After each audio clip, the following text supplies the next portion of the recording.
Now, he said, and the Lord has sworn by his right hand, verse 8 in Isaiah 62.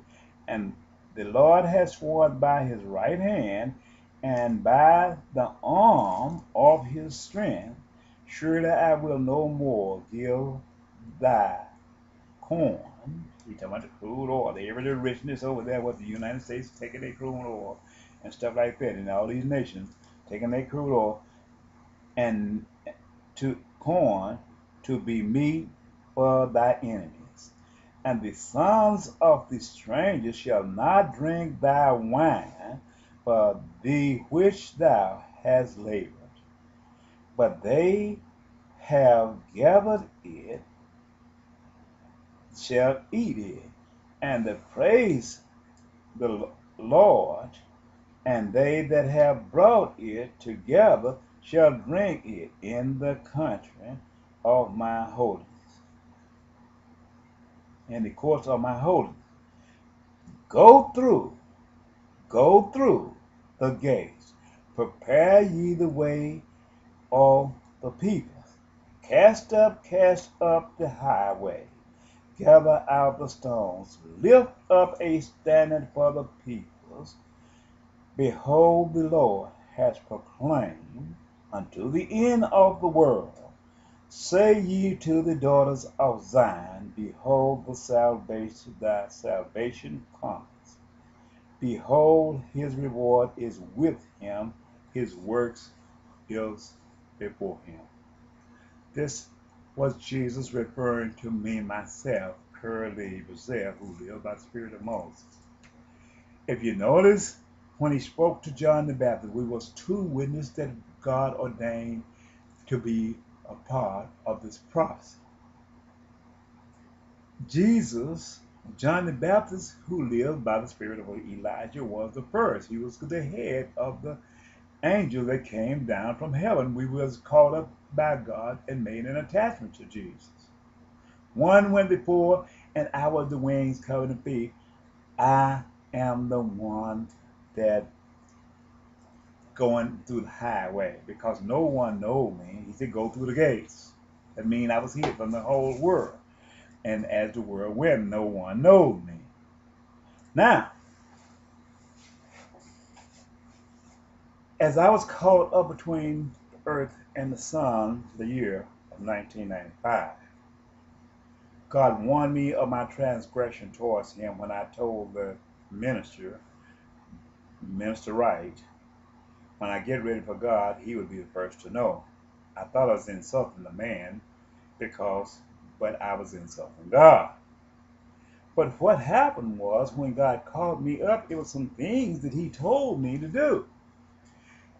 In the books that I write, I asked him, should I let our preach his gospel? He told me, no, don't preach his gospel, but write his gospel.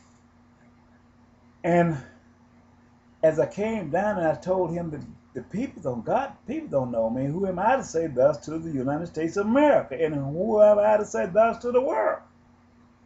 He told me to walk, and he'll walk out, he'll walk with me, go, and he'll go before me, and he would be my words. He said, moreover, speak to the peoples concerning you and your peoples. Well, I didn't know what God was talking about.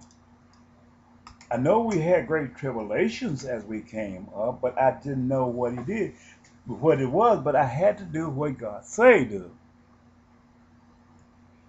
We lived, my mother and my father separated at a very early age, because my mother, my father had the mentality of the slave. As we were introduced into our slave ship, we was not rehabilitated where we could survive on our own. We was just let out there just like a strange beast out of the pasture, and shut the gate behind us, and we were left the men on our own. This was taken away from us. We knew how to defend for ourselves when we left Africa. But during our reintroducing us into freedom, we was left with no marriage. We was far or worse off than we was, as if they was put us out there to die.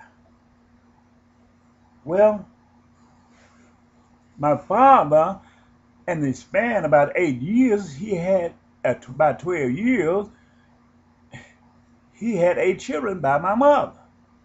So this was too much, many children being born. We was not rehabilitated. So my mother had to leave my father for the sake of the children, and because he had became abusive, he didn't know how to quit this overbearing of the children. So was many other black people. This was a strange event that was happening here in America. Well, as I began to speak concerning my peoples and myself, we moved on this Walls plantation south of Oiltimer, Arkansas. In a plantation, we lived there were 3 houses in a pecan orchard, but we lived in the far house in the back of the orchard. The mindset of the man who owned this plantation, he would mow all around our house and raise soybeans in the pecan orchard close to our house to prevent my mother from raising any vegetable garden. Well, there was this white family named the Birds family who was taking a liking to my mother. She would have us to come up there and pick the cotton and put it on her porch. They sharecrop with her, but they never sharecrop with us. During the Christmas time, my mother would take the cotton stalks and she would mix them all together and she would put them in a vase and set them up there, and she would put the ointments on these here things. Well, the house didn't have no inside partition, neither did it have any insulation on the outside. It was plain wooden planks running straight up and down, and we had 2 forms of the house, shotgun and a bungalow house is what they call. Bungalow house had about 4 rooms, but shotgun house, you look through the front door, you look straight through the whole house. You can see everything in the house. So we lived, I think, in the shotgun house. No, we lived in the bungalow house. That's what we did, because we were so many of us.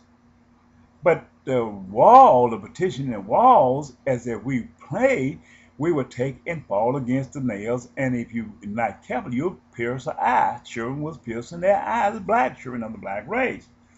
There was no covering on the floor, just a wooden floor. The only difference in a cow barn, and our house, we had a wooden floor and the cow did not. But the cow was more favorable towards us because they lived in a barn and all the nails was bent down where they wouldn't pierce the animals. But it was so in our house where these things were pierced, the flesh of the black kids. Well, there was this white lady called the Bird family. She would take and she would have leftovers and she would feed us. After her and her children eat, she would take us to her house and we would work late picking cotton, and my mother would quilts for her, and she would take and feed us the leftovers that her children hadn't ate.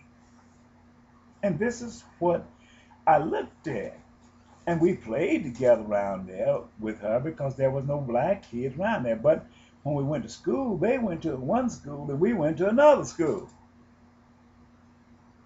So the Walls son, the J.P. Walls, his name is, he turned 21 years old, and he came there early and went one to my mother and said to her,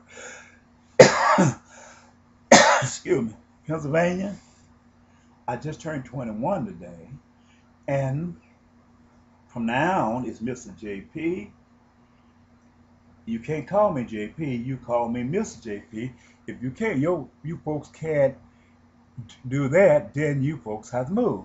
What he was doing, I was too young to understand. He was creating a factor of making us reverence him.